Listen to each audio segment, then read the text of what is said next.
I met him at a school function. I guess school really does bring the worst thing, huh? Our school had an annual fair in the parking lot. We would put up inflatables that the younger kids could play on, and the older kids like me could work there. I was in my last year at that school, about to go into high school. The teachers that assigned jobs liked me. I was a very respectful student that never gave them too much trouble. They gave me one of the easiest jobs, face painting. I sat at the table with a few other students, waiting patiently for kids to come up. Each of us had a small line of kids in front of us in no time. I was slightly faster than the rest of them, so my line was quickly gone. That was until a few boys I had never met saw my line was open. The only one I recognized was the older brother of a kid in my grade. They were in my line looking smug, and every time one would sit down in front of me, they would joke about how close they were to my face.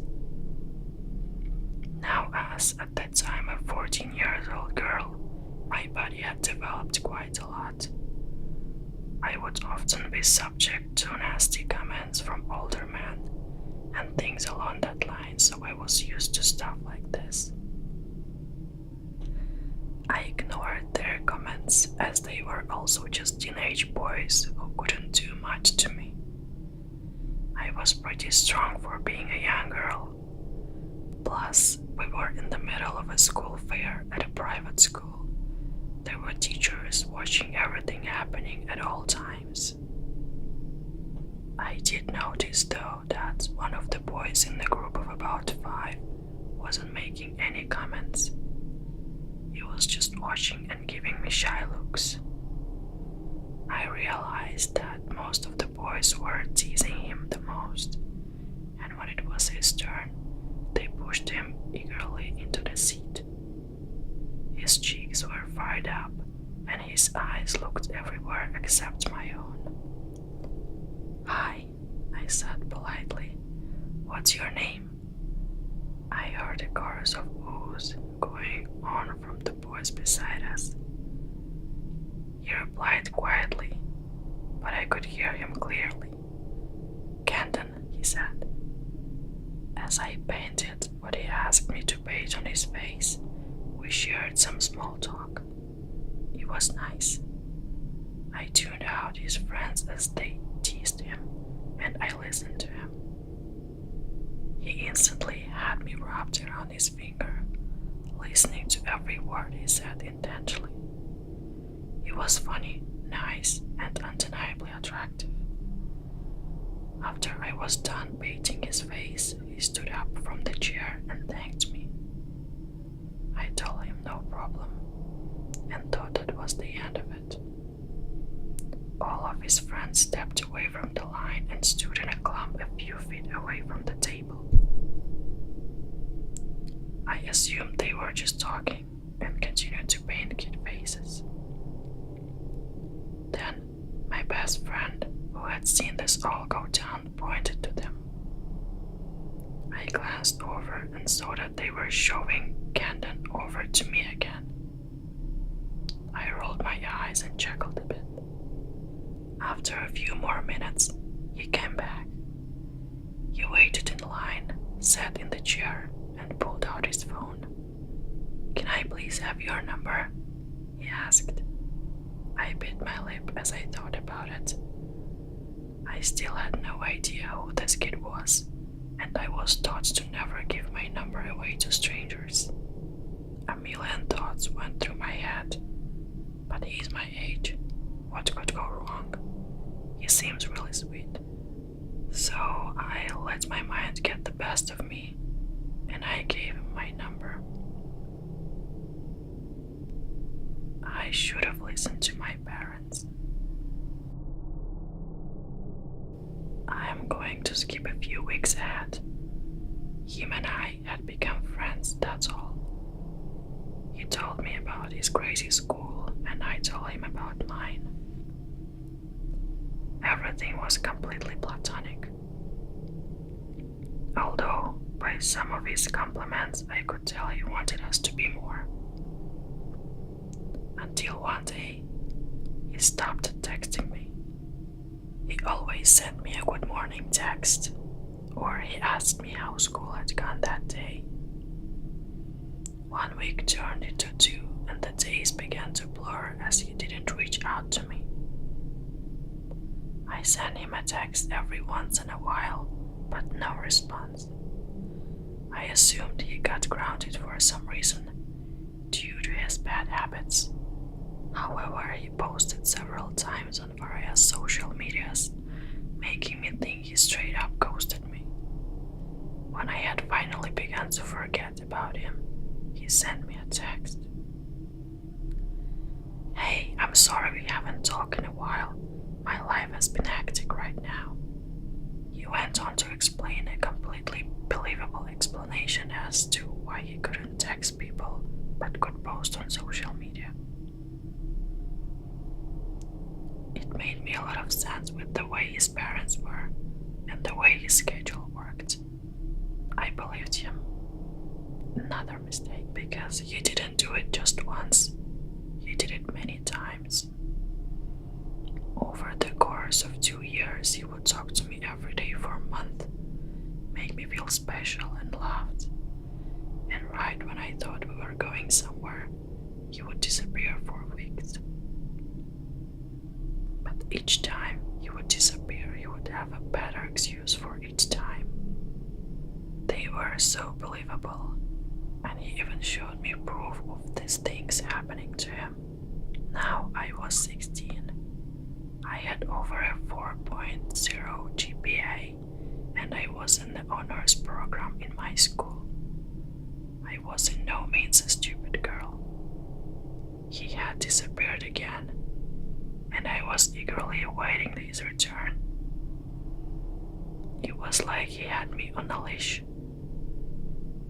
He would pull me in and keep me close, then release me and let my heart run wild as it waited for him. He knew exactly what he was doing. When he inevitably texted me again, it was different. I was more eager to talk to me, and I couldn't get a break from his texts. If I was doing homework, he would blast my phone until I answered him. He had never done that before. He usually respected my time. If I didn't respond to the text, he would call me over and over again until my phone would freeze up. I thought it was weird and slightly nerve-wracking, but I ignored all the red flags. He was once again here to make me feel loved and cared about. This time, he was apparently here to stay. He called me one day and told me that he wanted to make things official between us. I was surprised to say the least, but I said yes. After all, I did like him.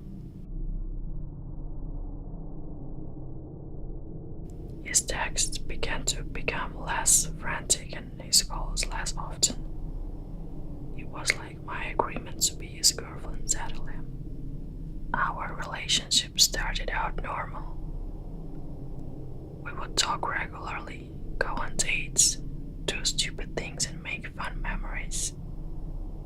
After several months of being together, summer came upon my city. My family and I took a trip to Alabama that summer. We were going through a rough patch due to some medical problems, so we needed some time to spend together. We stayed in a condo by the beach and had a fun few weeks there. I was having a blast while also texting Camden, sending cute pictures and calling him whenever I got the chance. But Camden seemed a bit off. His responses just weren't him anymore. His sarcastic jokes and comments were gone.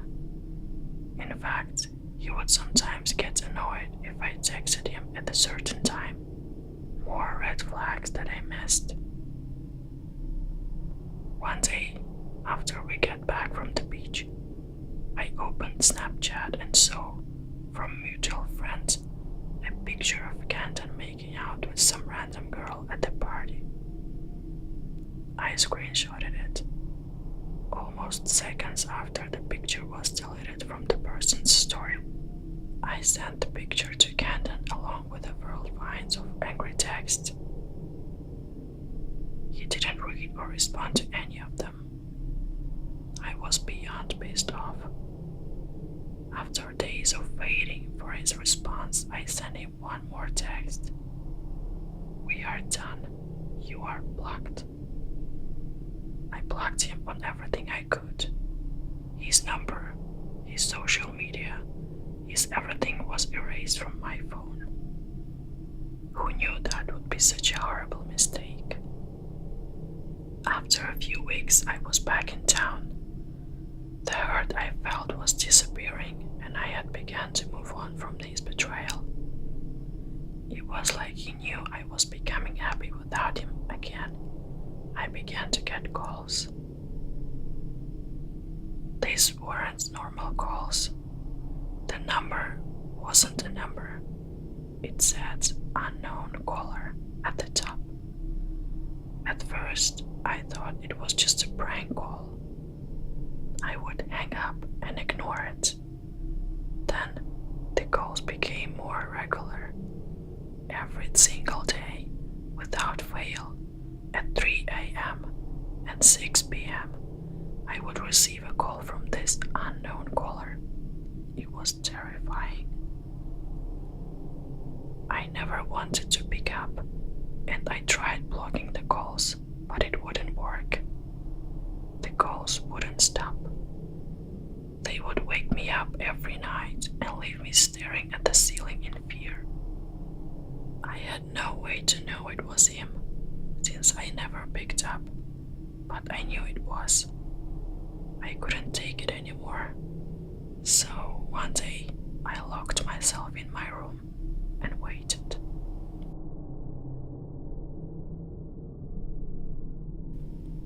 "5:57. The fear settled in my chest as I shuffled on my bed.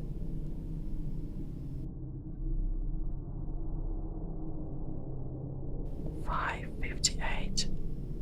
I could have sworn I heard someone walking from downstairs, but I was home alone.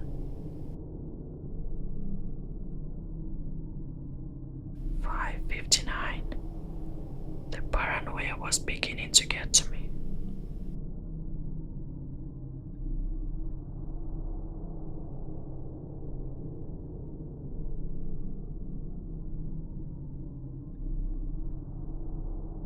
6 o'clock. The phone rang. I picked up quickly. "Who the fuck is this?" "Why are you calling me?" I asked, anger floating from each syllable. "Come on, princess. Don't act like you weren't waiting for this call." He was whispering as if he had to be quiet.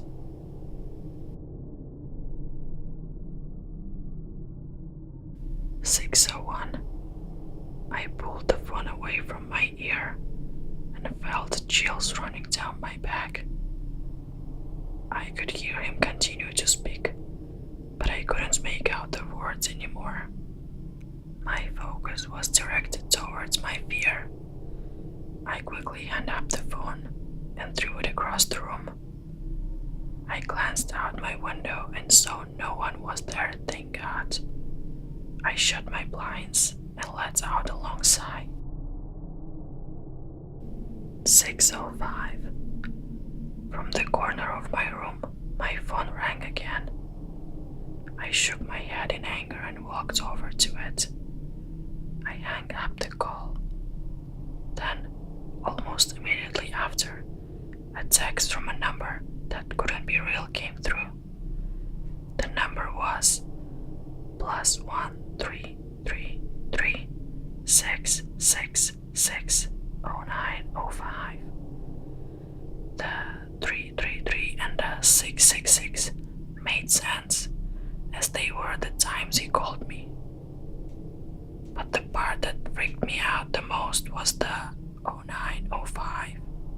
was my birthday. 6:06. The text read, I know you're home. Closing the blinds won't help. 6:07. I heard a knock on my bedroom door.